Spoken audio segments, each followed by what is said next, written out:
Assalamualaikum warahmatullahi wabarakatuh. Perkenalkan, nama saya Putri Rahmadani dengan NIM 220520556.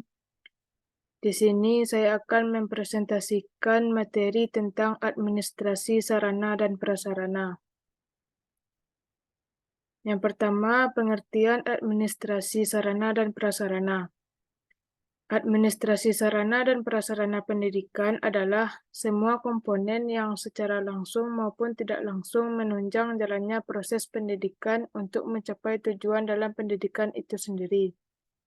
Administrasi sarana prasarana juga dapat diartikan sebagai kegiatan menata, mulai dari merencanakan kebutuhan, pengadaan, penyimpanan dan penyaluran, pendayagunaan, pemeliharaan, penginventarisan dan penghapusan, serta penataan lahan, bangunan, perlengkapan, dan perabot sekolah, secara tepat guna dan tepat sasaran.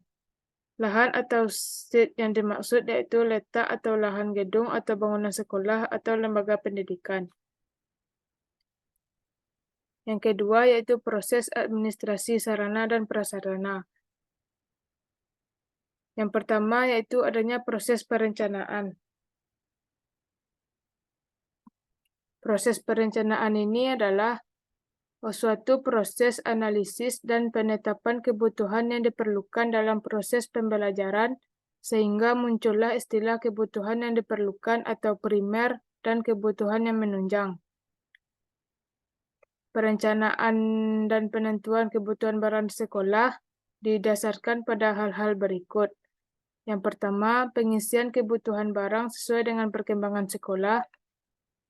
Yang kedua, adanya barang-barang yang rusak, dihapuskan, hilang, atau sebab lain yang dapat dipertanggungjawabkan sehingga memerlukan pengertian. Yang ketiga, adanya penyediaan yang didasarkan pada jatah perorangan jika terjadi mutasi guru atau pegawai sehingga turut mempengaruhi kebutuhan barang. Dan yang keempat, untuk menjaga tingkat persediaan barang setiap tahun anggaran mendatang. Proses administrasi sarana dan prasarana yang kedua yaitu pengadaan. Pengadaan adalah semua kegiatan penyediaan sarana dan prasarana untuk menunjang pelaksanaan tugas. Karena fungsi dan kegiatan setiap organisasi berbeda, maka pengadaan sarana dan prasarana kantor juga tidak selalu sama antara organisasi yang satu dengan organisasi yang lain. Pengadaan sarana dan prasarana pendidikan dilakukan sebagai berikut. Yang pertama, pengadaan tanah. Ini dilaksanakan dengan cara membeli, menerima hibah, dan menerima hak atau pakai atau menukar. Yang kedua, pengadaan bangunan. Dilaksanakan dengan mendirikan bangunan baru, membeli, menyewa, menerima hibah, atau menukar. Yang ketiga, pengadaan perabot. Dilakukan dengan membeli, membuat sendiri, atau menerima bantuan dari donatur seperti BP3. Yang keempat, pengadaan kendaraan. Pengadaan kendaraan untuk sekolah telah dilakukan oleh pemerintahan pusat. Yang kelima, pengadaan sarana pendidikan. Diadakan sesuai ketentuan yang berlaku, yaitu dengan jumlah besar tertentu melalui lelang atau tender melalui rekanan. Pengadaan buku-buku atau benda-benda grafis lainnya dapat diadakan dengan membuat sendiri, menerima bantuan hadiah atau hibah. Proses administrasi sarana dan prasarana yang ketiga yaitu inventarisasi. Inventarisasi merupakan kegiatan untuk mencatat atau menyusun daftar barang-barang atau bahan yang ada secara teratur menurut ketentuan yang berlaku. Inventarisasi dilakukan untuk penyempurnaan pengurusan dan pengawasan yang efektif terhadap barang-barang milik negara atau swasta, dan juga memberikan masukan bagi efektivitas pengelolaan sarana dan prasarana seperti perencanaan.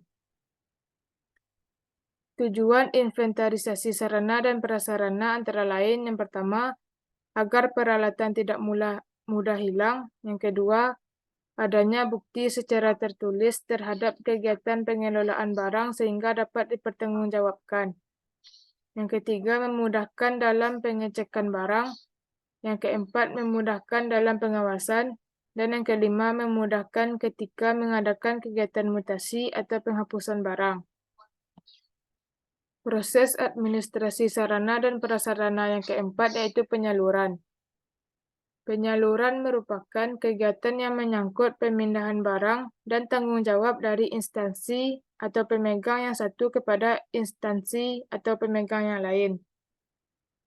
Kegiatan penyaluran barang meliputi sebagai berikut. Yang pertama, penyusunan alokasi. Ini dilakukan untuk menghindari pemborosan dalam pendistribusian barang sehingga merata dan seimbang dengan kebutuhan. Yang kedua, pengirim barang yang dilakukan dari pusat-pusat penyalur barang.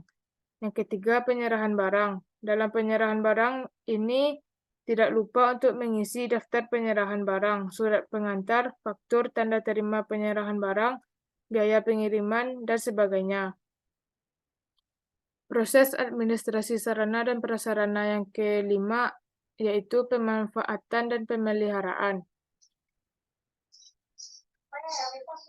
Pemanfaatan dan pemeliharaan adalah kegiatan melakukan pengurusan dan pengaturan agar semua barang selalu dalam keadaan baik dan siap untuk dipakai secara berdaya guna dan berhasil guna.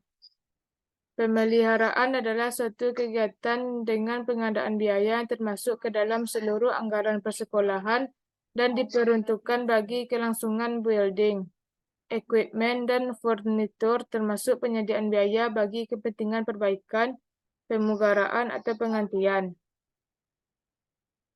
Tujuan pemeliharaan sarana dan prasarana kantor yaitu yang pertama agar barang tidak mudah rusak karena hama atau suhu, yang kedua agar barang tidak mudah hilang, yang ketiga agar barang tidak kadaluarsa, yang keempat agar barang tidak mudah susut, yang kelima agar sarana dan prasarana selalu dalam keadaan bersih. Proses administrasi sarana dan prasarana yang keenam yaitu penghapusan. Penghapusan merupakan suatu proses kegiatan yang bertujuan untuk mengeluarkan atau menghilangkan barang-barang milik negara dari daftar inventaris negara berdasarkan peraturan perundang-undangan yang berlaku. Proses administrasi sarana dan prasarana yang terakhir, yang ketujuh, yaitu pengawasan. Pengawasan seluruh kegiatan administrasi sarana dan prasarana pendidikan masing-masing tidak dapat lepas dari monitoring setiap saat oleh pemimpin organisasi, serta senantiasa dan diperhatikan kerjasamanya satu dengan yang lainnya. Seluruh kegiatan pengelolaan harus selalu berjalan kompak, serempak, dan terpadu. Pengawasan bukan merupakan suatu pengaturan yang kaku dan akan membatasi ruang gerak masing-masing fungsi pengelolaan, tetapi merupakan koordinasi serta akselerasi bagi seluruh fungsi pengelolaan administrasi, sehingga pemborosan waktu, tenaga, dan biaya dapat dihindarkan. Yang ketiga, yaitu peran guru dalam administrasi sarana dan prasarana. Yang pertama, yaitu untuk perencanaan kebutuhan. Yang kedua, pengadaan sarana dan prasarana pendidikan. Yang ketiga, penyimpangan sarana dan prasarana pendidikan. Yang keempat, inventarisasi sarana dan prasarana pendidikan. Yang kelima, pemeliharaan sarana dan prasarana pendidikan. Yang keenam, pelaksanaan pemeliharaan sarana dan prasarana. Yang ketujuh, penghapusan sarana dan prasarana pendidikan. Yang kedelapan, pengawasan sarana dan prasarana pendidikan. Baiklah, sekian materi yang saya sampaikan. Saya akhiri dengan Assalamualaikum warahmatullahi wabarakatuh.